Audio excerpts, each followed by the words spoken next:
सुप्रभात, good morning. आज की ताजा खबर के इस नए एपिसोड में मैं श्रुति आप सबका स्वागत करती हूँ। तो चलिए फिर शुरू करते हैं एज यूजुअल ग्लोबल इकोनॉमी के न्यूज के साथ। तो यूएस का जॉबलेस क्लेम्स का डेटा यहाँ पे आ चुका है for the week ending 20th Feb। तो जो यहाँ पे नंबर्स रिपोर्ट हुए थे वो 2,13,000 के अराउंड है as per the labour department. And अगर हम इस कंपैरिजन की बात करें तो इसके पहले वाले वीक में भी सिमिलर ही नंबर यहाँ पे रिपोर्ट हुआ था। तो इससे बोल सकते हैं कि फाइलिंग जो है फॉर अनएम्प्लॉयमेंट क्लेम्स की वहां पे वो थोड़ी सी स्टेबलाइज हो गई है। मेनली अगर लास्ट मंथ बात करेंगे तो लेबर डिपार्टमेंट ने यहाँ पे एक सरप्राइजिंगली स्ट्रॉन्ग जो एम्प्लॉयमेंट नंबर से रिपोर्ट किए थे फॉर यूएस। 1,30,000 के जॉब्स यहाँ पे रिपोर्ट किए थे in January. And according to that report unemployment rate जो है वो गिरा था टू 4.3% फ्रॉम 4.4%। तो करेंटली अगर हम यूएस के जॉब मार्केट की बात करें तो लो हायर लो फायर करके स्टेट वहां पे दिख रही है, विच मीन्स कि अनएम्प्लॉयमेंट रेट जो है वो हिस्टोरिकली लो लेवल पे तो है ही। बट जो लोग ऑलरेडी जिनको निकाल चुके हैं, लाइक जिनका ले ऑफ हो चुका है, तो they are struggling to find the new job. So mainly नए लोग तो यहाँ पे अनएम्प्लॉयड नहीं हो रहे, but which the people who are already unemployed उनको यहाँ पे बहुत स्ट्रगल हो रहा है to find the job. And अगर हम ओवर पास्ट ईयर की भी बात करें तो ब्रॉडली जो लेबर मार्केट के नंबर है वो यही बता रहे हैं कि हायरिंग जो है वो थोड़ी सी यहाँ पे स्लो डाउन तो हो ही गई है, मेनली बिकॉज अनसर्टेनिटी जो है अराउंड टैरिफ्स जो मिस्टर ट्रम्प इन्होंने लगाया, राइट। कल की अगर न्यूज में आपने देखा होगा तो गौरव सर ने भी उधर कवर किया था कि जो 10% का टैरिफ है जो अभी आफ्टर ये कोर्ट का जो ओवरऑल यूएस के कोर्ट का जो गाइडेंस आया था उसके बाद जो 10% के टैरिफ है वो मे बी 15% हो सकते हैं।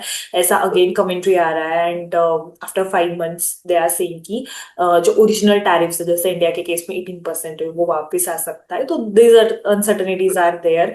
एंड प्लस इसकी वजह से फेड ने जो है वो एक इंटरेस्ट रेट्स टेपर डाउन करने में भी यहाँ पे थोड़ा सा अनसर्टेनिटी है। तो ओवरऑल ये सब देखते हुए यूएस की जॉब मार्केट तो करेंटली काइंड ऑफ स्टेबलाइज है, बट यस डेफिनेटली जो ऑलरेडी अनएम्प्लॉयड लोग हैं they are still struggling to find new jobs. Then next news is around gold. तो जो वर्ल्ड गोल्ड काउंसिल है इन्होंने एक रिपोर्ट फाइल किया है फॉर ओवरऑल परचेस जो जनवरी मंथ में ने किया था सेंट्रल बैंक्स ने। तो अकॉर्डिंग टू दैट रिपोर्ट एक स्टीप ड्रॉप यहाँ पे दिख रहा है in gold purchase as compared to last year 2025। तो 5 टन के अराउंड नेट में यहाँ पे गोल्ड परचेस किया है सेंट्रल बैंक्स ने इन जनवरी 26।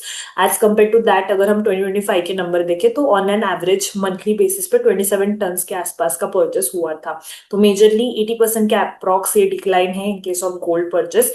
तो एक मोमेंटम थोड़ा गोल्ड का स्लो होते हुए दिख रहा है क्योंकि आफ्टर दिस ये जो वॉर भी अभी चल रहा है, राइट, यूएस इजराइल एंड उनके थ्रू जो ईरान पे, तो उसके चलते भी अगर हम गोल्ड प्राइसेस देखें तो continuously they are decreasing only, even in case of silver also.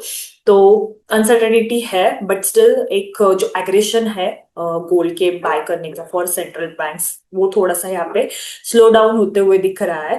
But according to this report जो है वर्ल्ड गोल्ड काउंसिल का, तो उन्होंने यही बोला है कि दिस डजंट मीन कि सेंट्रल बैंक्स यहाँ पे बाय नहीं कर रहे, दे आर नेट बायर्स अभी भी। बट यस मोमेंटम यहाँ पे स्लो हो गया है since beginning of this new calendar year. And mainly because जो टेम्पररीली बाइंग पैटर्न जो है सेंट्रल बैंक्स के वो भी यहाँ पे चेंज हो रहे हैं कंसिडरिंग अभी क्रूड ऑयल की प्राइसेस ज्यादा वोलेटाइल है, राइट। तो वहां पे भी रिजर्व्स डालना, रिजर्व्स थोड़ा अलोकेट करना is important for the central banks considering एक स्मूथ पूरा फ्यूल का यहाँ पे फ्लो हो फॉर द इकोनॉमी। ऑल्सो जो बुलियन मार्केट की प्राइसेस है उसमें भी एक रिकॉर्ड लेवल जो था वो उधर भी एक वोलेटिलिटी थी एंड वो भी थोड़ा सा पिछले कुछ महीनों से सॉफ्टन होते हुए दिख रहा है। तो if I have to summarize this तो ग्लोबल पॉलिटिकल बैकड्रॉप तो अभी भी अनसेटल है, कॉन्फ्लिक्ट्स अभी भी चल रहे हैं, we all know the war is going on अभी भी। तो मेनली कैसे गवर्नमेंट मैनेज करते हैं फॉरेन एक्सचेंज रिजर्व्स, तो उसके ही अकॉर्डिंग ये गोल्ड की बाइंग पे डिपेंड करेगी।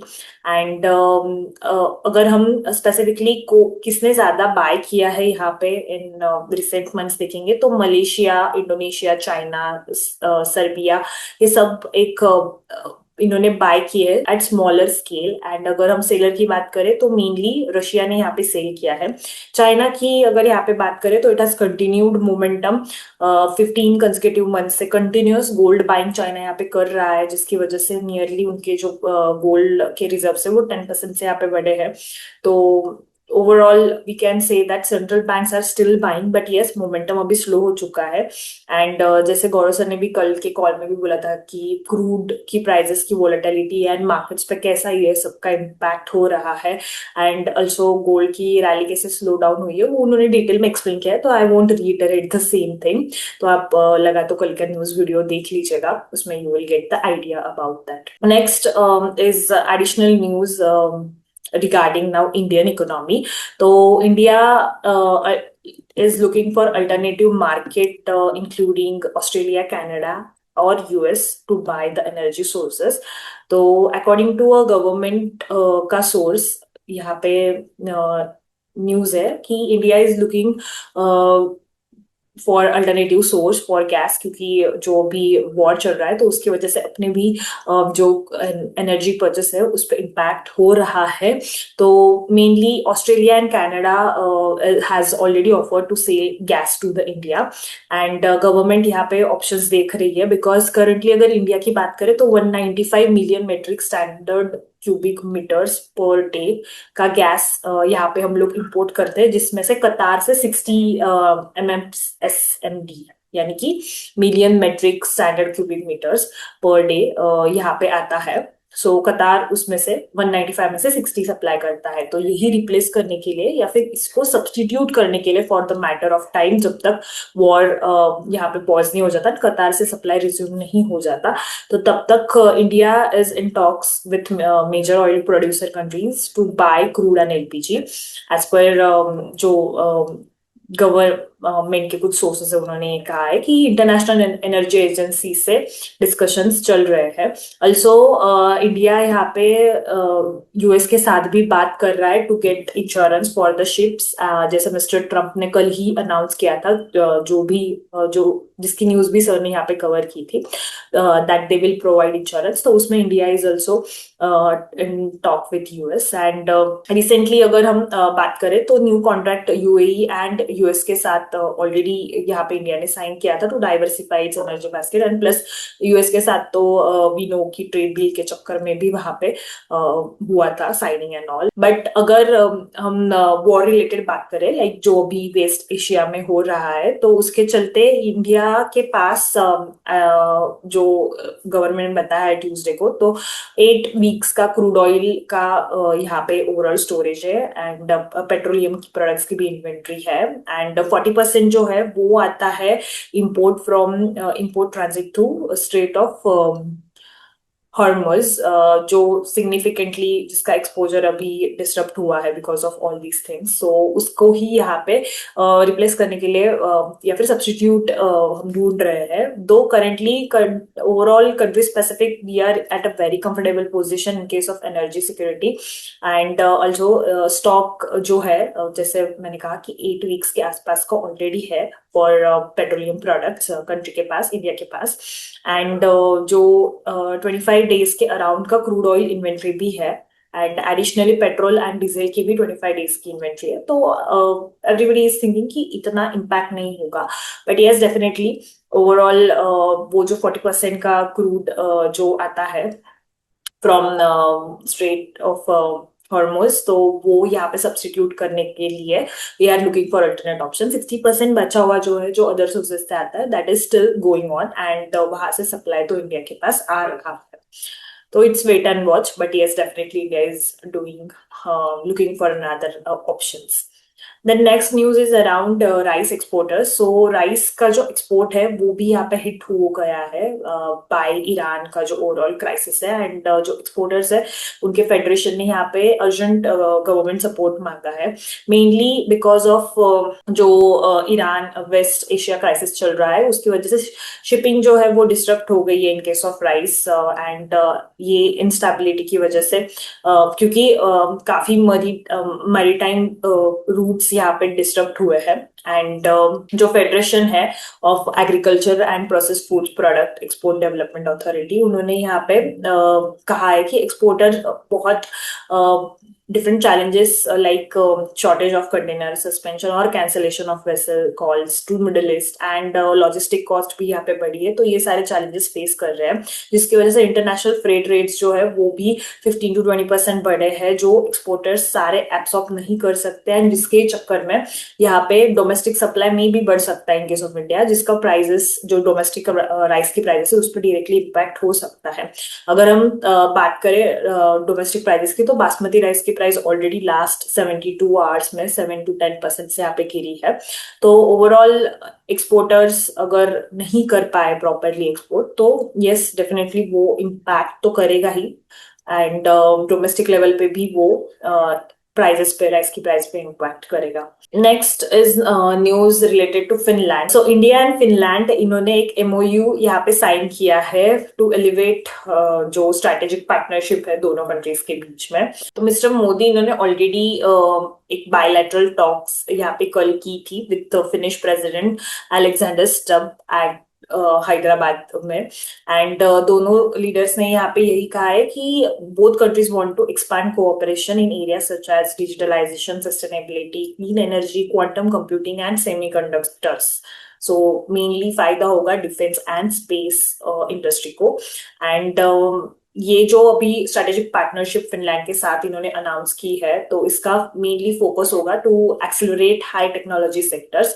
ये पार्टनरशिप की वजह से जो कोऑपरेशन है in big tech area like AI to 6G telecom, then clean energy to quantum computing, ये सब यहाँ पे इंक्रीज होना है, ऐसा मिस्टर मोदी इन्होंने कहा है। And this will also deepen defence, space, semiconductor and critical minerals वाला expertise for India. He also said कि एक इंडिया एंड फिनलैंड जो है ये पार्टनरशिप जो है वो दोनों कंट्रीज को एक रिलायबल टेक्नोलॉजी को system and global supply chain build करने में हेल्प करेगी। एंड जैसे फिनिश टेलीकॉम जो है मेजर विच इज नोकिया, उन्होंने मोबाइल एंड नेटवर्क की टेक्नोलॉजी से इंडिया में काफी ज्यादा टच पॉइंट्स यहाँ पे क्रिएट किए हैं, जिसकी वजह से लाइक मोबाइल टावर्स वो भी काफी ज्यादा इनके हैं। तो ही ऑल्सो रेफर्ड की तो मिस्टर मोदी ऑल्सो रेफर्ड की फिनिश का जो आर्किटेक्चरल कोलैबोरेशन है वो भी यहाँ पे हेल्प करेगा इंडिया को। Plus in case of building world tallest railway bridge over Chenab river and development of world largest bamboo to bio ethanol refinery in Numaligarh. तो ये सब प्रोजेक्ट्स इन्होंने ऑलरेडी यहाँ पे ले डाउन किए हैं for India because of already किए हैं फॉर इंडिया। तो यस डेफिनेटली पहले यूरोप के साथ जो ट्रेड डील हुई थी उसके बाद अब फिनलैंड के साथ भी we are additionally India is collaborating. तो ग्लोबल अनसर्टेनिटी में it's important to have all this strategic partnerships going on, and जो कि क्लियरली यहाँ पे दिख ही रहा है कि इंडिया तो कर रहा है। देन अभी आता है स्टॉक स्पेसिफिक न्यूज पे। तो कल की अगर बात करूं तो मेटल स्टॉक्स जैसे हिंदाल्को, नाल्को, वेदांता, ये स्टॉक्स ऑलमोस्ट 7% से अप थे, जिसका मेनली रीजन था एल्यूमिनियम प्राइसेस। तो जो मिडिल ईस्ट का यहाँ पे वॉर चल रहा है तो उसके अराउंड यहाँ पे सप्लाई के कंसर्न्स आ रहे हैं, and because of which aluminium prices जो है वो ऑलरेडी बढ़ी थी on Thursday with supply concerns because aluminium Bahrain जो है it is a big operator of world's biggest aluminium smelter. तो उसने यहाँ पे जो शिपमेंट्स है वो होल्ड कर दी है बिकॉज ऑफ मिडिल ईस्ट का जो क्राइसिस, वॉर का क्राइसिस गोइंग ऑन है। एंड दे डिक्लेयर्ड कि एक फोर्स मेजर यहाँ पे उन्होंने डिक्लेयर किया है जिसकी वजह से जो शिपमेंट्स है वो रुक गई है due to the closure of strait of Hormuz जो कॉरिडोर है वो बंद हो गया है उसके ही वजह से, and because of this supply रुक गया है। तो because it is the largest aluminium smelter globally, and उसकी वजह से एल्यूमिनियम की प्राइसेस जो है, डिमांड बढ़ने की वजह से वो प्राइसेस भी बढ़ गई है, बिकॉज सप्लाई रुक गया है बेसिकली, उसकी वजह से वो प्राइसेस भी बढ़ गई है, जिसके चक्कर में ये सारे स्टॉक्स अप थे कल अप्रॉक्स 7% से। एंड एडिशनली जो चाइना है उसने भी चाइना ने भी यहाँ पे थर्सडे को कमेंट्री दिया है कि it will reduce production capacity of steel, oil refining and other industries. And according to annual report जो आया था फ्रॉम चाइना के state planner national development and reform commission, उन्होंने ये कहा था कि it will also manage capacity in copper smelting, alumina and coal chemical industry, वो भी यहाँ पे टेपर डाउन करेंगे। ऑल्सो चाइना ने जो ग्रोथ रेट है वो 4.5% टू 5% रखा है फॉर दिस ईयर, तो एक स्लो डाउन ग्रोथ होने वाली है country. Mainly it will have possible effect on metal companies, क्योंकि ऑलरेडी ये कैपेसिटी रिडक्शन भी कर रही है। एंड जो इंडियन मेटल कंपनीज है, जैसे मैंने अभी नाम लिया नाल्को, हिंदाल्को और वेदांता वगैरह, ये सारे यहाँ पे फिर कॉम्पिटिटिव एज आ सकता है, like they can act, China plus one जो है strategy, they can act as a substitute there. So metal stocks में इसकी ही वजह से राइज था। So I think that's it for today. आप मुझे कमेंट्स में जरूर बताइए कि आपको आज की ताजा खबर की पार्ट कैसा लगा, and have a great day head. Thank you so much.